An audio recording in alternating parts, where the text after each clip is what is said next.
रोहित जी। राधे राधे गुरु जी। राधे राधे महाराज जी। महाराज जी, आज के युग में असली सफलता किसे कहते हैं और उसे प्राप्त कैसे करें? सफलता हर युग में एक ही जैसी होती है, वो होती है भगवत प्राप्ति। नहीं, सब असफल है।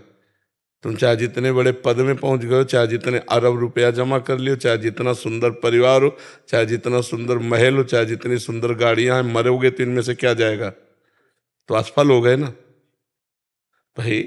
कमाने यहां आए थे 70 वर्ष, 80 वर्ष, 100 वर्ष, 120 वर्ष, इसके आगे तो आयु है नहीं मनुष्य की।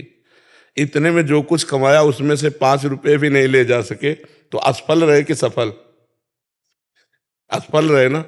तो सफलता है भगवान की प्राप्ति हर युग में। चहुँ जुग चहुँ श्रुति नाम प्रभाऊ, लोकहु वेद नानु पाऊ। यदि हर समय मधुर मधुर भगवान का नाम जप कर रहे, इससे बड़ा कोई योग नहीं। तेषाम सतत युक्ता नाम भजताम प्रीतिपूर्वकम ददामि बुद्धि योगम तम एन मामुपयांति ते। जो प्रेम पूर्वक नाम जप करता रहता, उससे बड़ा कोई योगी नहीं। इसलिए यही सफलता है। हर समय हर सेकेंड भगवान का विस्मरण ना होने पावे, हर समय स्मरण करो। यही परम योग है, यही परम सफलता है, यही परम लाभ है। समझ पाए? महाराज जी, इस सफलता को प्राप्त करने के लिए क्या करना पड़ेगा? भगवान से प्रार्थना करे। सबसे पहले साधु संगति।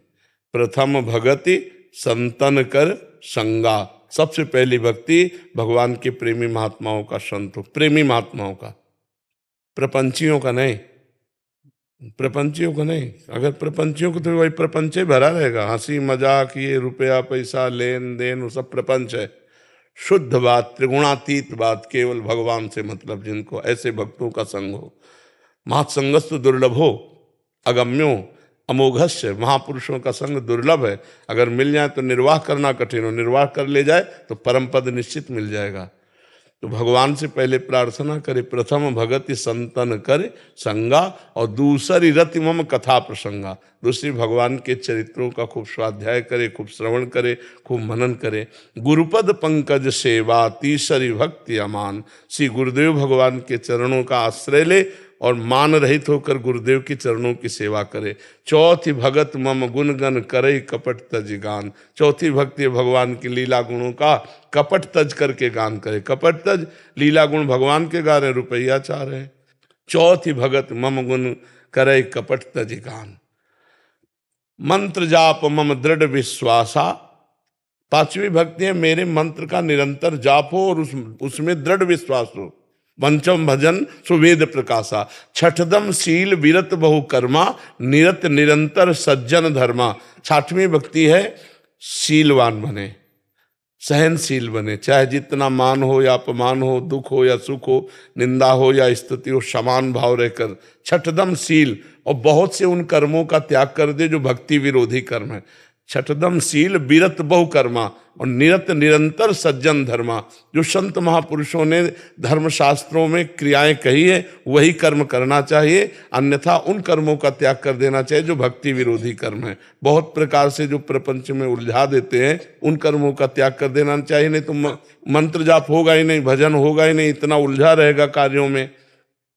छठदम शील विरत बहुकर्मा, निरत निरंतर सज्जन धर्मा। सातों सब मोहिमय जग देखा, मोते अधिक संत कर लेखा। सातवीं भक्ति है, सारे संसार को भगवान का स्वरूप देखना और भगवान से भी अधिक बढ़कर संतों को मानना।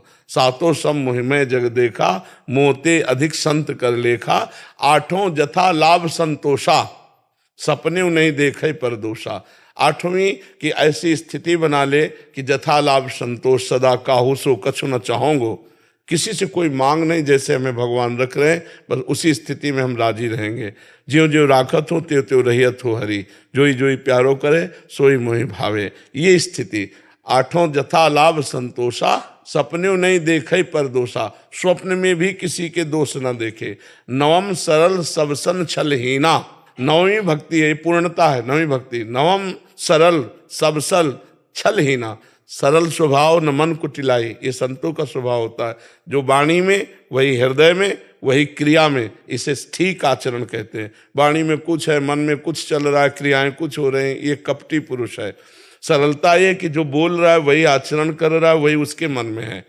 नवम सरल, सब सन छलहीना, किसी से छल भरा व्यवहार न करे।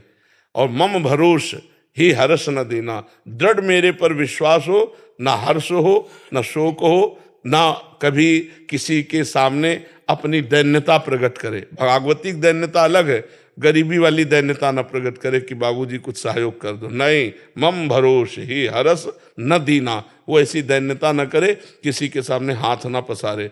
तो भगवान सबको देने वाला है, जब देगा तो निहाल कर देगा।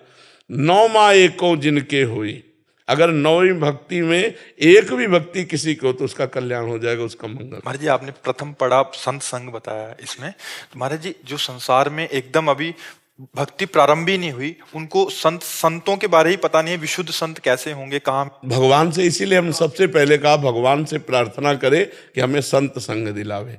भगवान तो सब जानते हैं ना, तो भगवान से प्रार्थना करें तो ऐसे संतों के पास पहुंचा देंगे जिनके संग से परमार्थ पुष्ट होता है। ऐसा तो है ही नहीं कि असली संत है ही नहीं। अगर नकली नोट है तो असली उसका होगा कहीं, खोजो। अगर नकली कोई वस्तु है तो असली तो होगी ही ना, उसको खोजो। जिन खोजा तिन पाइया, गहरे पानी पैठ। तो तुम नहीं खोज पा रहे तो भगवान से प्रार्थना करो। तो भगवान जब द्रवहि दीन दयालु राघो, तो साधु संगति पाइए, तो संतों का संग करा देंगे। और संत संग हो गया तो फिर नौ भक्ति आ जाएगी अपने आप जी।